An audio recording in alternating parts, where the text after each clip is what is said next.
Salubungin natin o dispiras ng bagong taon ngayong darating na 2025. Clear glass lamang po ang gagamitin. Unang-una, bigas, wag aapaw, ilagay lamang sa pinakamangkok na clear glass lamang po. Pagkatapos po, naglagay ako dito ng asin, wag din pong sobrang aapaw sa paglalagay natin.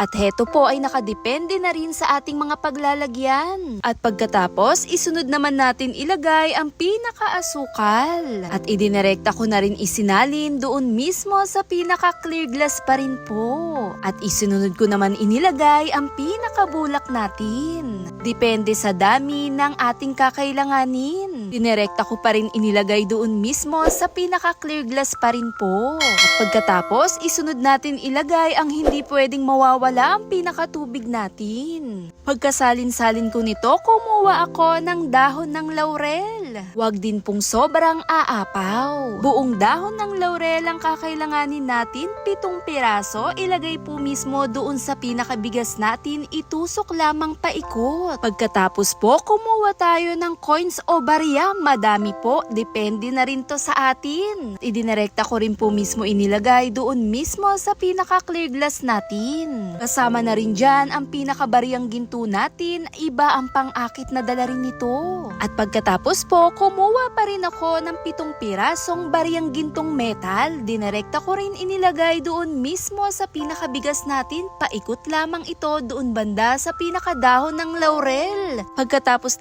ko nga pong ilagay, ayusin, kumuha ako ng lucky coins. Kung may mga ganito rin kayo, abay pwede natin yan ilagay lamang sa pinakagitna ng bigas at itusok po itong nakatayo. Pagkatapos, kumuha ako ng chocolate coins. Kahit anong matatamis na meron tayo ay pwede natin itong gamitin. Kahit gaano kadami ay pwede po, kahit anong matatamis ay pwedeng natin ilagay. Katapos ko po itong ilagay, kumuha pa rin ako, nagbukod ako ng chocolate coins 4 pieces po at ilagay lamang ito doon mismo sa may pinakaasin. At itusok lamang po natin to ng nakatayo. Katapos po, kumuha ako ng money paper po. Kailangan natin to, depende na rin po sa atin kung gaano kadami, kasama na rin ang pinaka-ribbon. Tali lamang ito ng paikot lamang. At idirekta lang din ilagay doon mismo sa matatamis natin. Pagkalagay-lagay ko nito, kumuha naman ako ng paper ampaw, kasama na rin dyan ang nilagay kong pera.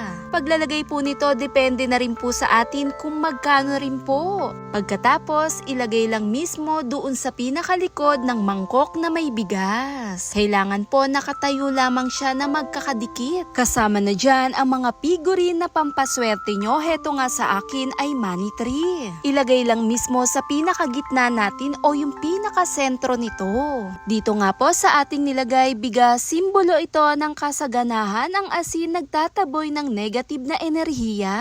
Asukal, matamis na pagsasama. Ang tubig, patuloy na kasaganahan sa ating pamilya. At yung dahon ng laurel, katanyagan, tagumpay, magical din ang dala nito. Ang bulak, magaan sa pakiramdam, lalo na rin sa ating bahay. Thanks for watching, guys! Bye!